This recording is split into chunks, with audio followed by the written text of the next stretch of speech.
el material y la sustantividad de las artes por medio de las leyes inexploradas del desarrollo de las artes, porque ya se dio cuenta Ferenc Liszt lo que estaba pasando, que estaba faltando la parte de racionalidad en la interpretación musical, y por lo tanto dice que hay que enfatizar en esa búsqueda de las leyes inexploradas en el desarrollo de las artes, y pone en plural porque él concebía a la música como un conjunto de artes musicales, y las artes musicales también en relación con las artes plásticas, con las diferentes manifestaciones que van desde el dibujo, pasan por la pintura y pues culminan con la escultura y para algunos con la arquitectura. Pues entonces la actividad artística se produce en una posición dialéctica bilateral. Y aquí nombremos a tres músicos. El uno, Héctor Berlioz, que testimonia el conocimiento y el espíritu. Él dice, lo fundamental en la interpretación de la música es el conocimiento y el espíritu también. Mientras que Richard Wagner dice que lo fundamental en la interpretación es lo racional y lo emocional. Y Friedrich Schelling, de Schelling tenemos que hablar mucho en su relación con la estética, testimonia la necesidad y la libertad. Como podemos nosotros notar, son vidas que de alguna manera son contrarios, son opuestos o también se pueden complementar. Esta fructífera, de todas maneras, idea dual de la naturaleza de la creatividad artística ofrece la posibilidad de estudiar la relación entre los elementos de improvisación y de cálculo. Una vez que hemos visto este punto, vamos a anotar el desarrollo de sentido del problema musical. Entonces, tenemos que el problema musical viene dado por la interpretación. Una interpretación que sufre, y ahora resumimos lo que hemos dicho en estos primeros minutos, una interpretación que sufre un desmedro por la revolución científico-técnica del siglo XX. Revolución científico-técnica en el siglo XX.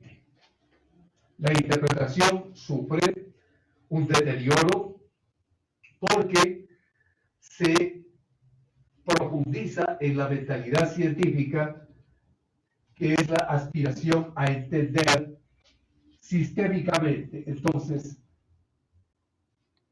es el entender la interpretación de manera positiva o positivista, para que no se vaya a confundir qué es lo que queremos decir. Con positivista o positiva es esa rama de la epistemología, de la teoría del conocimiento, que nos dice que solo hay que hacer caso en los hechos que se presentan directamente, en los hechos que se pueden comprobar en un proceso de experimentación, de ensayo y error. Entonces aquí tenemos las ciencias experimentales que van a producir un deterioro en la interpretación musical, porque se cree que la música debe ser puesta, vamos a imaginarnos, en un tubo de ensayo. Y esto es lo grave. Esto es lo grave porque hay una nefasta consecuencia para las humanidades en general, ya que se cree que los textos literarios que se escriben dentro de una producción musical, por ejemplo en la ópera, deben tener validación como si fuesen hipótesis científicas experimentales. Una vez que vemos que hay un grave problema, hay una confusión, por eso les he escrito de esta manera, de lo que es la interpretación musical, pasamos, por supuesto, a ver que esto es con una mirada hacia el futuro. Es una mirada deteriorada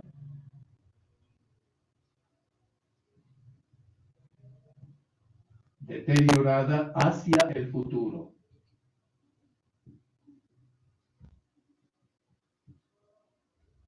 Bien, pero exprofeso he dejado la parte derecha de la pizarra libre para escribir el retroceso. Es lo que llamamos el problema de la doble mirada de Hadow. Doble mirada, que a su vez es una doble escucha,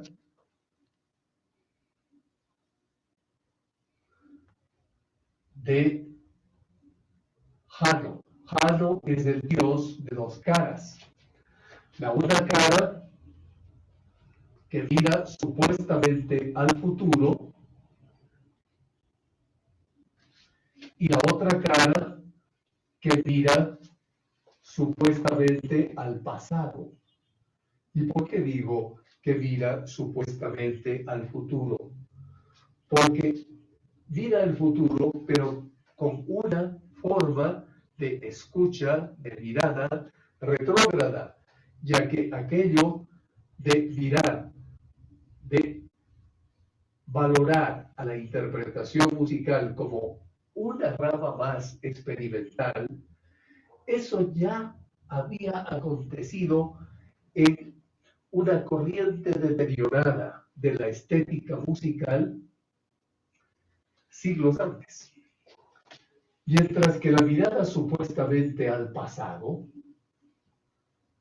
es decir, al romanticismo,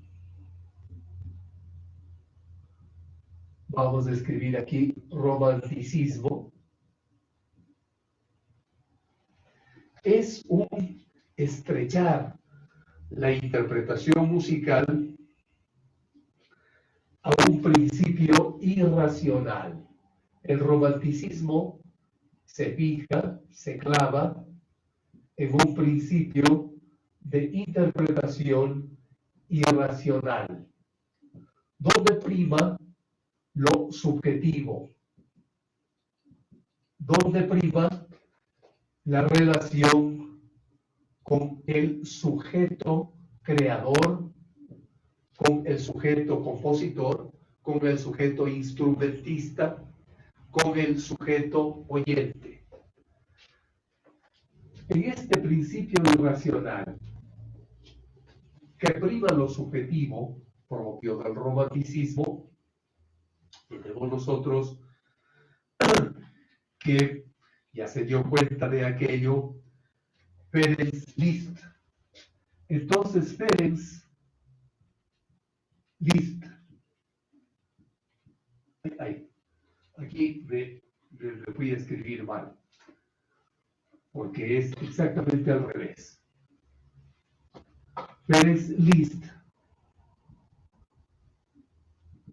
manifiesta que hay que analizar a las artes en general y al arte musical por lo que él denominó leyes inexploradas.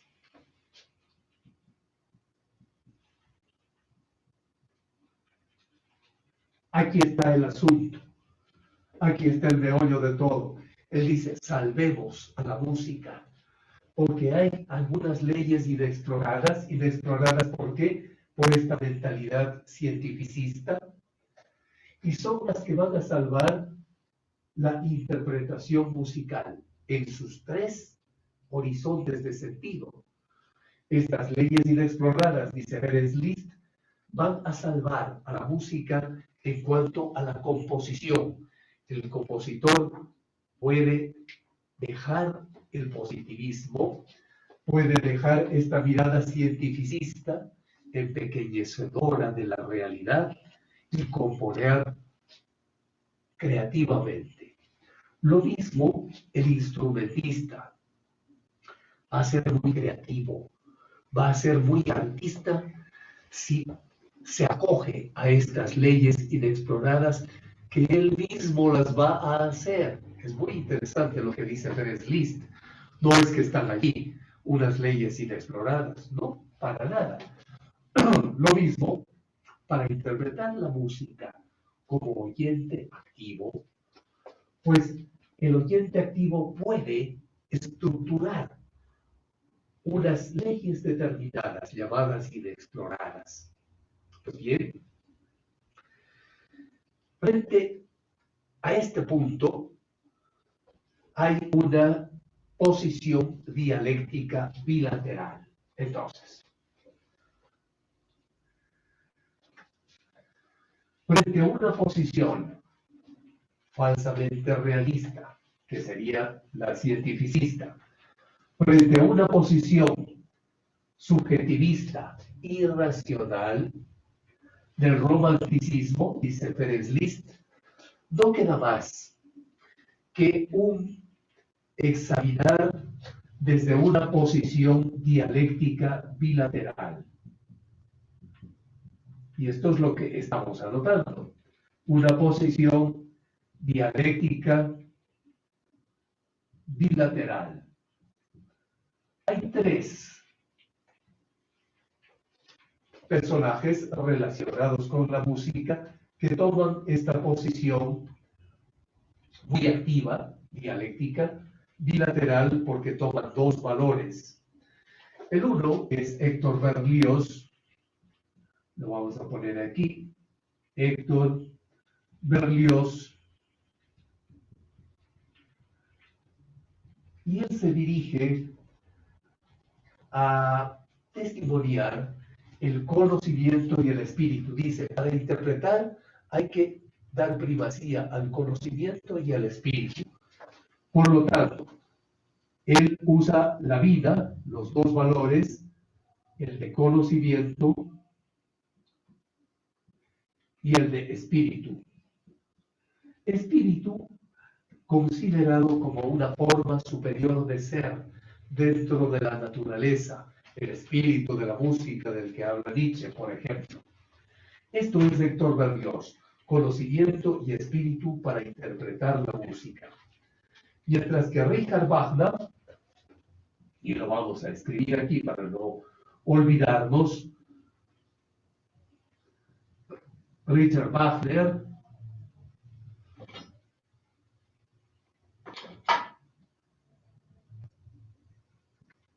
va a establecer la dialéctica bilateral de lo racional y emocional, de lo racional con lo emocional. Esto lo hace influido, por supuesto, por las conversaciones y los debates con Friedrich Nietzsche. Lo racional, ya nos imaginamos, es lo apolíneo,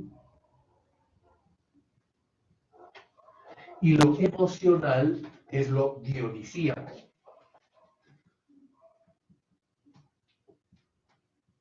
Recordemos que esta vida apolíneo-dionisíaco no se borra con Nietzsche, más bien se la eleva a un supremo valor.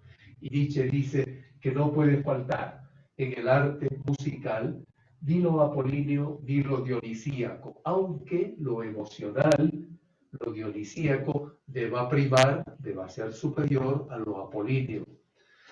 El tercer miembro de esta posición dialéctica bilateral es Friedrich Schelling.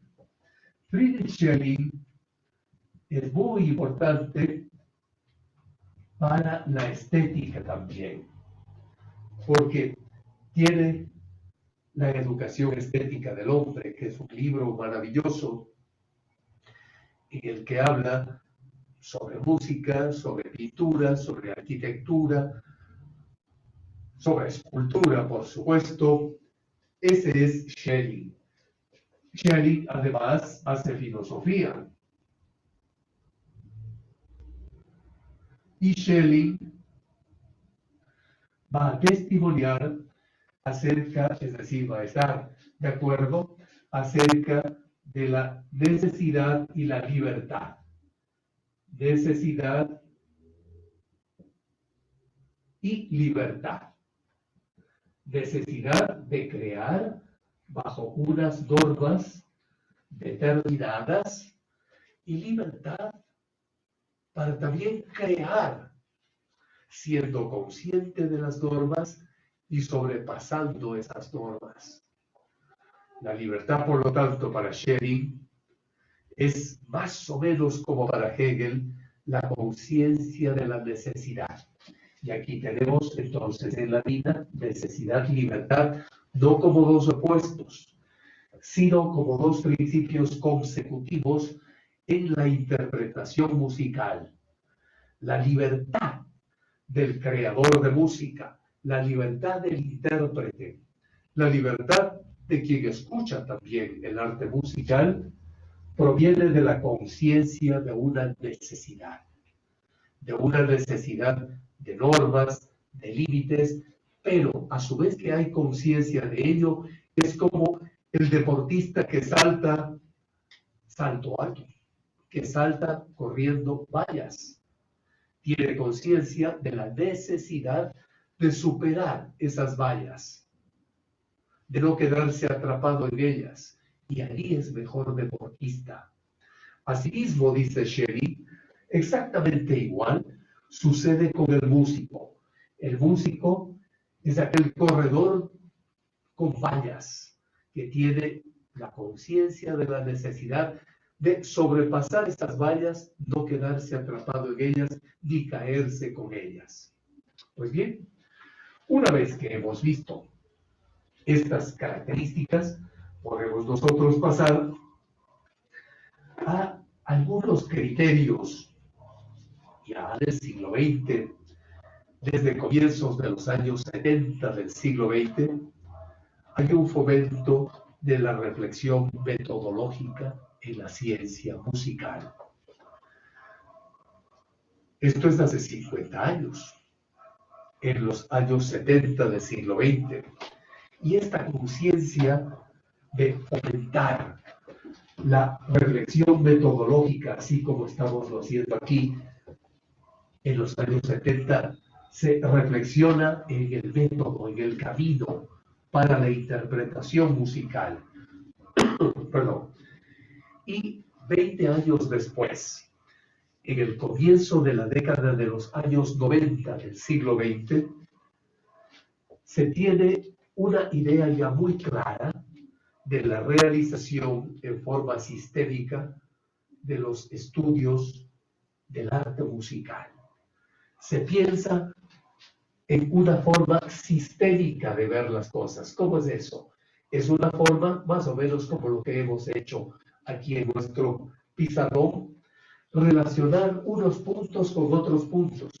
No importa si esta relación es una relación de desigualdades, como la que hemos pintado aquí, no importa. Basta con que esté todo conectado. Basta con que todo tenga un principio y un fin en otro punto. Basta con que todo tenga coherencia, tenga consistencia, y esto se ve en los años 90 del siglo XX.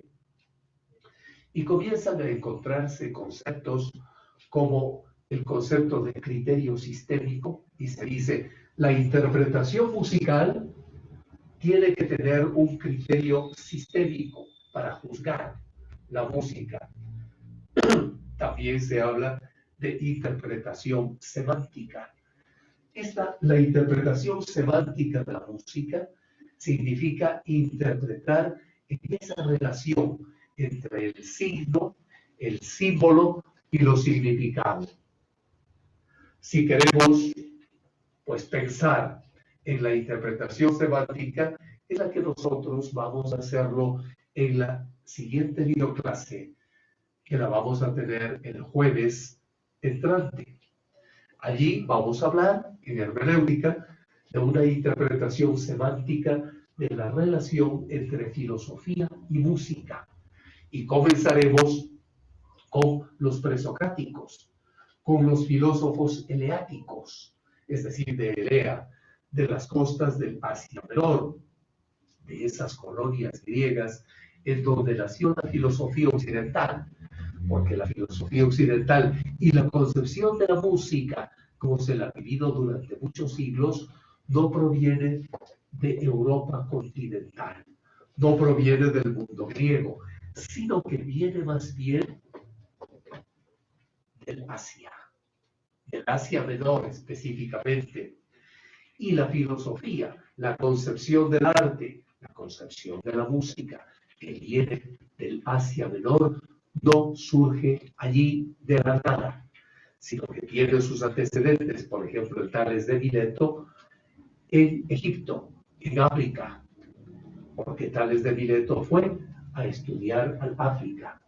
Pues la señorita Rosa Córdoba levanta la mano. Aquí tengo unas buenas ayudas porque no estaba viendo la pantalla, pero ya me ponen un atención, Achtung, Achtung, atención, señorita Rosa Córdoba. Sí, yo tenía una pregunta.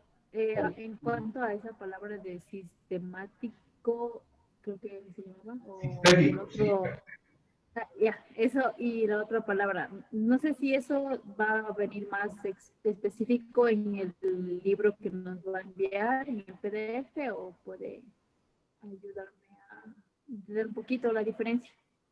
Sistémico y no sé cuál palabra. Sistémico, ¿y cuál sería el otro concepto?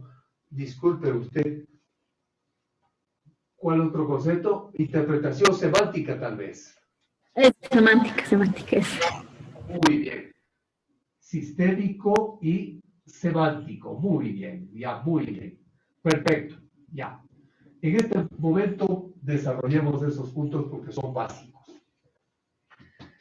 El pensamiento sistémico para la interpretación musical es que no solo se debe interpretar, a ver, vamos a poner un caso, para componer una obra musical, ya está. Para componer, ¿qué necesitamos? Necesitamos primero interpretar lo que deseamos entender.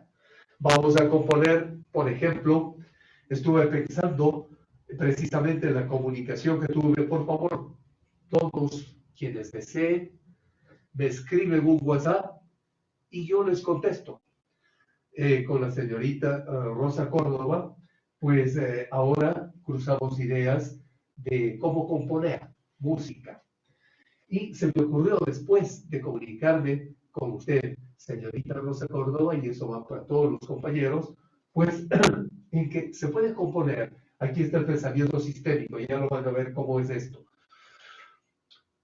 Con usted que es una persona vinculada a una iglesia reformada, pues con los profetas, ya está. Tomamos el Antiguo Testamento, los profetas, y dentro de los profetas, pues vamos a relacionarlo con los profetas exílicos, con los profetas del exilio. Y vamos a tomar esa relación profetas mayores y profetas menores. Y vamos a hacer una colosal composición de música de un muy buen nivel. ¿En base de qué? En base de las preguntas proféticas. Señor, ¿por qué esto? ¿Por qué esto otro? ¿Por qué sobre los justos cae el sufrimiento? ¿Por qué los injustos triunfan en la vida? Etcétera, etcétera, etcétera. Que son preguntas que también se hacen en el siglo XII Sadia Ben Gaón, un hombre muy religioso. Pero el hecho de ser religioso no quiere decir que no indaguemos la realidad sistémicamente, es decir, todo puesto en una sola esfera, sin que nada quede fuera. Se puede ser un hombre de fe como el profeta pero a su vez es un hombre de grandes preguntas que parecen hechas por un ateo o por un renegado. ¿Por qué? Porque él no se queda en lo que se llama la fe del carbonero, es decir, ya, yo tengo fe en que el carbón mancha. Sí, porque estoy manchado, y ya está, y nada más. No pregunto más. En cambio, el verdadero creyente es el que crece en el hosana de la duda, en ese tornillo de la duda. Y esto es el pensamiento sistémico, porque cuando dudamos recogemos todo lo que podemos y preguntamos todo lo que podemos. Eso es pensamiento sistémico.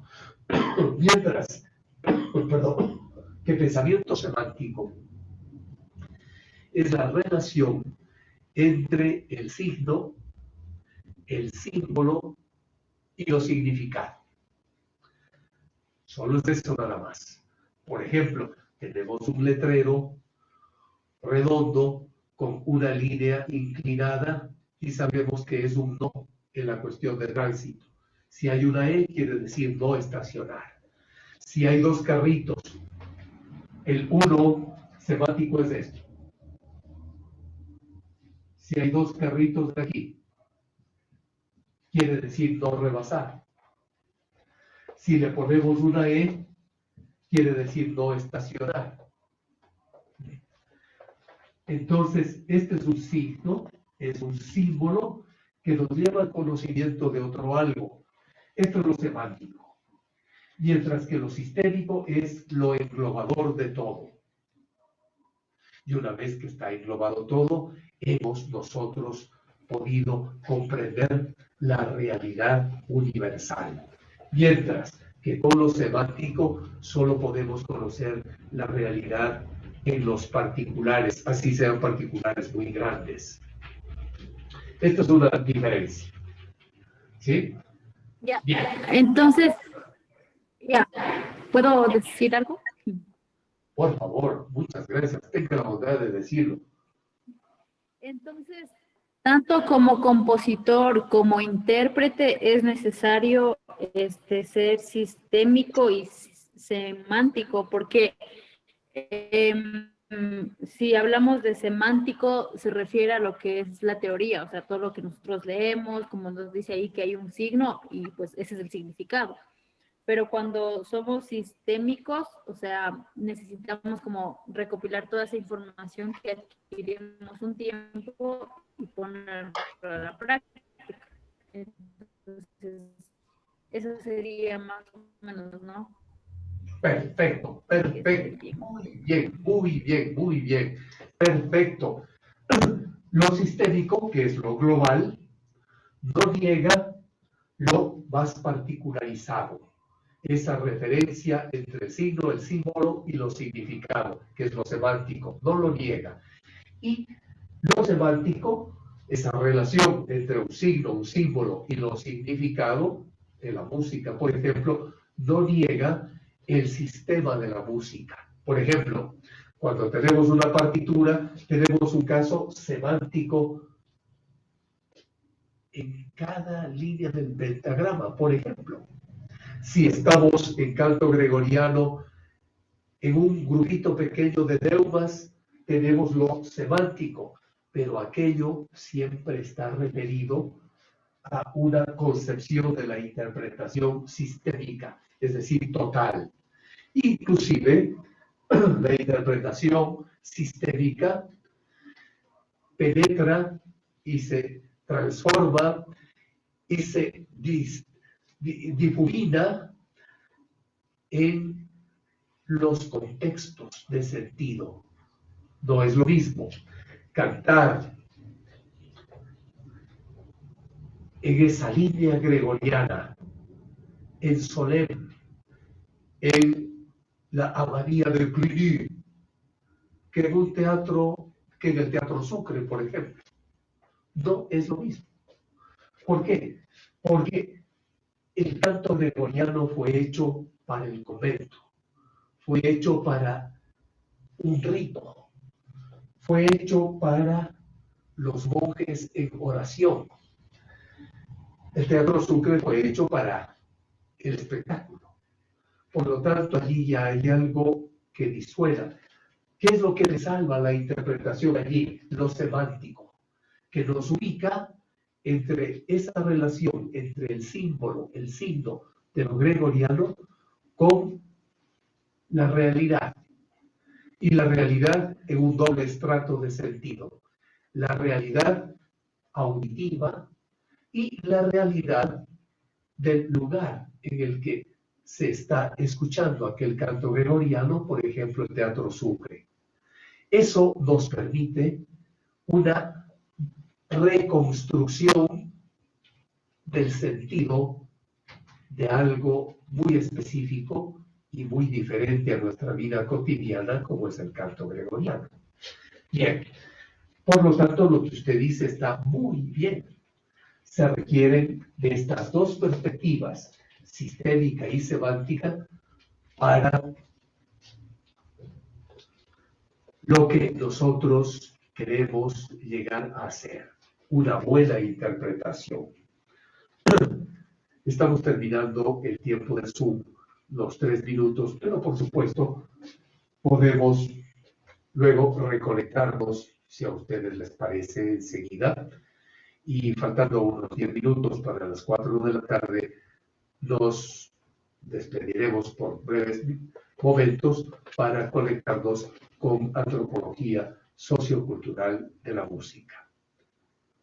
Bien, no nos olvidemos que tenemos nosotros una pequeña prueba corta, como siempre, un quiz que sirve para retroalimentarnos. El quiz significaría lo semántico. Lo sistémico es toda su formación, más o menos así. Entonces, si tiene a bien, tengan la bondad de recibir en este momento que se les está enviando el quiz, la prueba corta de hermenéutica estética de la música. Y en pocos minutos, cuando ustedes entreguen, vemos aquí en los computadores que ya haya sido entregada su prueba, nos reconectamos para tener unos minutos más, si así lo desean, de este seminario de hermenéutica estética de la música, y pasamos luego, faltando pocos minutos antes de las 4, al seminario de antropología sociocultural de la música. Mucha suerte en el quiz, porque significa su retroalimentación de cómo van sus pasos en las exploraciones de esta asignatura. Suerte y tenga la bondad de comenzar a contestar sus pruebas cortas. ¿Ya les llegó la prueba corta? Sí. Ya les llegó. Ya está. Estoy viendo la pantalla. Ya.